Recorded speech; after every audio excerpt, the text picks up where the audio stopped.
नमस्कार और स्वागत है। नमस्कार। आज हम एक बहुत ही खास किताब की गहराई में उतरने वाले हैं। हाँ, एक ऐसी किताब जो स्टार्टअप की दुनिया में मतलब एक तरह से बाइबल ही मानी जाती है। बिल्कुल, पीटर थिल की 0 to 1।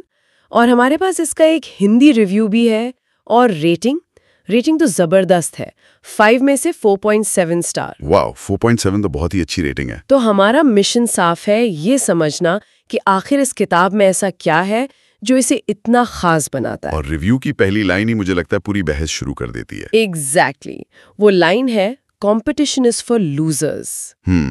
यानी प्रतिस्पर्धा हारने वालों के लिए है। ये सुनने में पता है कितना अजीब लगता है। अजीब इसलिए लगता है क्योंकि हमें तो बचपन से सिखाया गया है कि कंपटीशन अच्छी चीज है, हेल्दी कंपटीशन होना चाहिए। हाँ, तो चलिए इसी धागे को पकड़कर आगे बढ़ते हैं और देखते हैं ये हमें कहाँ ले जाता है। बिल्कुल। तो सबसे पहले किताब के नाम पर ही आते हैं, 0 to 1। ये सुनने में बड़ा कैची है, पर इसका असल में मतलब क्या है? देखिए, रिव्यू इसे बहुत साफ तौर पे समझाता है। दुनिया में तरक्की 2 तरीकों से होती है। अच्छा। पहला तरीका है 1 से n तक जाना। इसे हॉरिजॉन्टल प्रोग्रेस कहते हैं। Horizontal progress. हाँ, इसका सीधा सा मतलब है कि कोई चीज जो पहले से बनी हुई है, आप उसी को कॉपी करके उसमें थोड़े बहुत सुधार कर देते हैं। इसका कोई उदाहरण दे सकते हैं? जरूर। जैसे आज बाजार में कितने सारे फूड डिलीवरी एप्स हैं। हाँ, बहुत सारे हैं। सब एक दूसरे से मिलते जुलते हैं, बस डिस्काउंट में या डिलीवरी टाइम में थोड़ा बहुत फर्क होगा। एक ऐप आया, फिर 10 और आ गए। समझ गए। ये हुआ 1 से 2, 2 से 3 और n तक का सफर। बिल्कुल, ये ग्लोबलाइजेशन जैसा है। आप एक ही मॉडल को दुनिया भर में फैला रहे हैं। ठीक है, ये तो समझ आया। तो फिर 0 to 1 क्या है? 0 to 1 है वर्टिकल प्रोग्रेस। ओके। यानी कुछ ऐसा बनाना जो पहले कभी था ही नहीं। 0 से 1 तक का सफर। एक नई खोज। हाँ, जब पहली बार किसी ने सोचा होगा कि रेस्टोरेंट का खाना एक ऐप से घर पे मंगाया जा सकता है, वो 0 से 1 का मोमेंट था। या मान लीजिए कल कोई ऐसी कंपनी आए जो 10 मिनट में ड्रोन से खाना डिलीवर कर दे, वो 0 से 1 का अगला कदम होगा।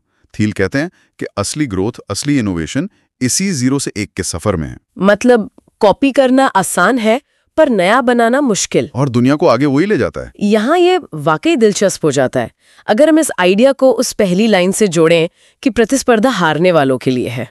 तो इसका मतलब हुआ कि जो लोग 1 से n की दौड़ में हैं, वो सब एक दूसरे से लड़ रहे हैं और एक तरह से हार रहे हैं। हाँ, वो प्रॉफिट के लिए लड़ रहे हैं। तो फिर जीतने वालों के लिए क्या है? जीतने का रास्ता क्या है? जीतने वालों के लिए है मोनोपोली, मतलब एकाधिकार। एक मिनट, ये शब्द मोनोपोली सुनते ही तो खतरे की घंटी बजती है। हाँ, ये स्वाभाविक है। हमें तो यही पढ़ाया गया है कि मोनोपोली ग्राहकों के लिए बुरी होती है। जब एक ही कंपनी का राज हो तो वो मनमानी कीमतें वसूलती है और इनोवेशन भी बंद कर देती है। सही सवाल है, और थील इसका जवाब देते हैं। वो यहाँ उस तरह की मोनोपोली की बात नहीं कर रहे जो सरकारी तिकड़म से या दूसरी कंपनियों को खत्म करके बनाई जाए। तो फिर किस तरह की मोनोपोली? वो बात कर रहे हैं क्रिएटिव मोनोपोली की। Creative monopoly? हाँ, ये एक ऐसी मोनोपोली है जो कुछ इतना नया और बेहतरीन बनाकर मिलती है कि उसके सामने कोई टिक ही नहीं पाता। मतलब बाजार पर कब्जा करना नहीं, बल्कि एक नया बाजार बनाना। बिल्कुल। दूसरों से बेहतर होने की दौड़ में शामिल होने के बजाय कुछ ऐसा बनाओ जिसका कोई मुकाबला ही ना हो। एग्जैक्टली। गूगल का सर्च इंजन सोचिए। जब गूगल आया तो उसकी जैसा कोई नहीं था। उसने सर्च की दुनिया में क्रिएटिव मोनोपोली बना ली। सही बात है। वो किसी से लड़ नहीं रहा था, उसने एक नई कैटेगरी बना दी थी। थील का तर्क है कि जब आप ऐसी मोनोपोली बनाते हैं तो आपके पास इतना प्रॉफिट होता है कि आप और भी बड़े इनोवेशंस कर सकते हैं। अच्छा। अपने कर्मचारियों को अच्छी सैलरी दे सकते हैं और भविष्य के बारे में लंबा सोच सकते हैं। जबकि परफेक्ट कंपटीशन में कंपनियां सिर्फ जिंदा रहने के लिए लड़ती रहती हैं। ये तो पूरी सोच ही पलट देता है। तो मंजिल साफ है, एक ऐसी अनोखी जगह बनाना जहां आप अकेले बादशाह हो। लेकिन इस मंजिल तक पहुंचने वाली गाड़ी का इंजन, यानी वो 0 to 1 वाला आइडिया, वो कहां से आएगा? सही सवाल। क्या इसके लिए कोई खास सोच चाहिए? रिव्यू में सीक्रेट्स यानी रहस्यों का जिक्र है। ये सुनने में किसी जासूसी नॉवेल जैसा लगता है। और ये है भी कुछ वैसा ही। थील कहते हैं कि दुनिया को एक अनखोजे नक्शे की तरह देखो। ज्यादातर लोग मानते हैं कि दुनिया का नक्शा पूरा बन चुका है, सब कुछ खोजा जा चुका है, अब कुछ नया ढूंढने को नहीं बचा। सही है, ऐसा ही लगता है। लेकिन एक इनोवेटर वो है जो ये मानता है कि नहीं, अभी भी कहीं ना कहीं एक छिपा हुआ द्वीप है और वो उसे ढूंढने निकल पड़ता है। तो ये सीक्रेट्स हैं क्या? ये सीक्रेट्स कोई जादुई चीजें नहीं हैं। बल्कि ये प्रकृति या समाज के वो सच हैं जिन्हें अभी तक किसी ने पहचाना नहीं है। इसका कोई असल दुनिया का उदाहरण है? एयरबीएनबी का उदाहरण सबसे अच्छा है। अच्छा, हाँ। बरसों तक ये सीक्रेट दुनिया के सामने छिपा हुआ था कि हजारों लाखों लोग अजनबियों को अपने घर के एक कमरे में रुकने देने के लिए तैयार हो जाएंगे। और यात्री भी ऐसा करने में सुरक्षित महसूस करेंगे। बिल्कुल, ये बात किसी को साफ साफ नहीं दिखती थी। सब सोचते थे कि लोग सिर्फ होटलों में रुकते हैं। एयरबीएनबी के फाउंडर्स ने इस छिपे हुए सच को खोज निकाला और उस पर एक अरबों डॉलर की कंपनी बना दी। वाओ! यही है एक सीक्रेट को उजागर करना। और ये बात रिव्यू के एक और पॉइंट से जुड़ती है, डोंट फॉलो द क्राउड। बिल्कुल। अगर आप भीड़ का हिस्सा हैं, तो आप वही देख रहे हैं जो सब देख रहे हैं। रहस्य खोजने के लिए तो आपको भीड़ से अलग दिशा में जाना ही होगा। और थील का एक मशहूर सवाल भी तो है इसी पर। हाँ, वो पूछते हैं, ऐसी कौन सी जरूरी सच्चाई है जिस पर बहुत कम लोग आपसे सहमत हैं? एग्जैक्टली।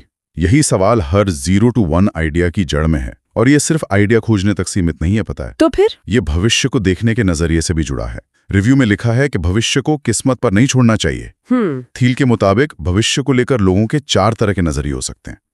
सबसे खराब कॉम्बिनेशन है अनिश्चित आशावादी का। अनिश्चित आशावादी, इसका क्या मतलब हुआ? इसका मतलब है कि आप मानते तो हैं कि भविष्य अच्छा होगा, लेकिन आपको ये नहीं पता कि उसे अच्छा बनाने के लिए करना क्या है। तो आप बस उम्मीद करते रहते हैं। हाँ, बस उम्मीद करते हैं या हाथ पर हाथ धरे बैठे रहते हैं। थील कहते हैं कि सफल लोग और सफल समाज निश्चित आशावादी होते हैं। निश्चित आशावादी, वो मानते हैं कि भविष्य बेहतर हो सकता है और उसे बेहतर बनाने के लिए उनके पास एक ठोस प्लान है, एक ब्लूप्रिंट है। मतलब वो भविष्य के घटित होने का इंतजार नहीं करते, वे उसे डिजाइन करते हैं। बिल्कुल। ये सोच तो कमाल की है कि दुनिया में अभी भी रहस्य छिपे हैं और हमारे पास उन्हें खोजकर भविष्य को डिजाइन करने की ताकत है। लेकिन सिर्फ एक इंसान की सोच से तो कंपनी बनती नहीं। इस विजन को हकीकत में बदलने के लिए तो लोग लगेंगे।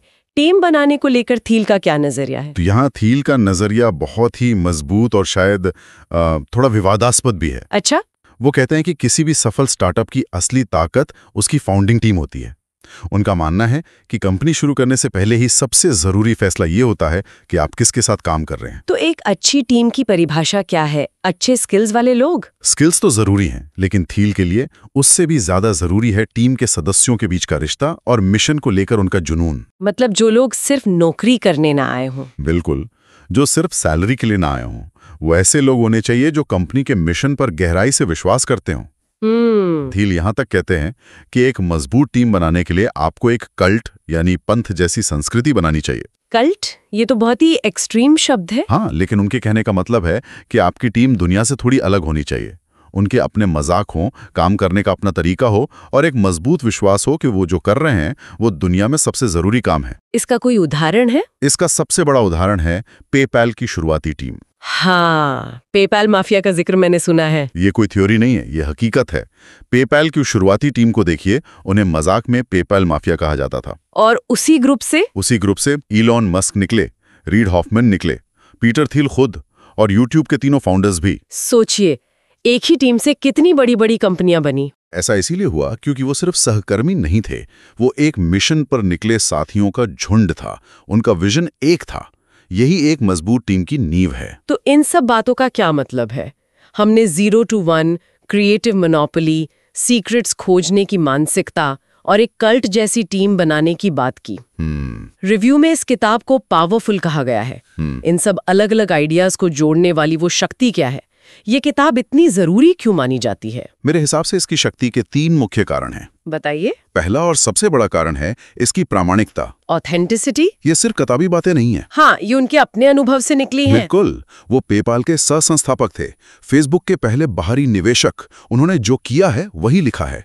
उनका पैसा और उनकी साख उनके हर शब्द के पीछे खड़ी है। ये तो बहुत बड़ा पॉइंट है। दूसरा कारण, जैसा कि रिव्यू भी कहता है, वो है किताब की सादगी को एक नए नजरिए से देखना चाहता है। और तीसरा कारण? तीसरा और सबसे महत्वपूर्ण कारण ये है कि ये किताब आपको कैसे करे यानी हाउ टू की रेसिपी बुक नहीं देती। तो क्या देती है? ये आपको क्या सोचें यानी व्हाट टू थिंक पर मजबूर करती है। ये सवाल पूछती है, आपको चुनौती देती है। ये सिर्फ एक बिजनेस गाइड नहीं है, ये भविष्य के बारे में सोचने का एक नया फ्रेमवर्क है। मतलब ये आपको आराम से बैठने नहीं देती? नहीं, बल्कि ये आपको उकसाती है कि उठो, कुछ ऐसा बनाओ जो पहले कभी नहीं था। यही इसकी असली शक्ति है। तो आज हमने 0 to 1 के कुछ मुख्य विचारों की गहराई में जाकर उन्हें समझा। हाँ, काफी कुछ कवर किया। शुरुआत हुई 0 से 1 के सफर से, यानी कुछ बिल्कुल नया बनाने से, न कि 1 से n की तरह सिर्फ नकल करने से। फिर हमने देखा कि प्रतिस्पर्धा की भीड़ से निकलकर एक क्रिएटिव मोनोपोली बनाना ही असली जीत है। और उस मोनोपोली का रास्ता दुनिया में छिपे रहस्यों को खोजने से मिलता है, जिसके लिए भीड़ से अलग सोचने की हिम्मत चाहिए। और आखिर में ये समझा कि इस विजन को हकीकत में बदलने के लिए एक मजबूत मिशन पर निकली टीम कितनी जरूरी है। और भविष्य को किस्मत पर छोड़ने के बजाय उसे डिजाइन करना ही इनोवेटर्स का काम है। बिल्कुल। तो ये पूरी चर्चा मेरे ख्याल से एक बहुत जरूरी सवाल पर आकर खत्म होती है। क्या? थील का पूरा दर्शन इस बात पर टिका है कि दुनिया को आगे ले जाने के लिए नकल करना काफी नहीं है, कुछ बिल्कुल नया बनाना जरूरी है। हाँ। तो सोचने वाली बात यह है, हमारे आसपास हमारी रोजमर्रा की जिंदगी में ऐसी कौन सी चीज है, कोई प्रोडक्ट, कोई सर्विस या कोई सिस्टम जिसे हम सब स्वीकार कर चुके हैं लेकिन वो असल में टूटी हुई है? एक ऐसा सवाल जिस पर सोचना चाहिए। ऐसा क्या है जिसे हम सब 1 से n ले जाने की कोशिश कर रहे हैं जबकि उसे 0 से 1 ले जाने की जरूरत है? शायद अगला बड़ा इनोवेशन इसी सवाल के जवाब में छिपा हो।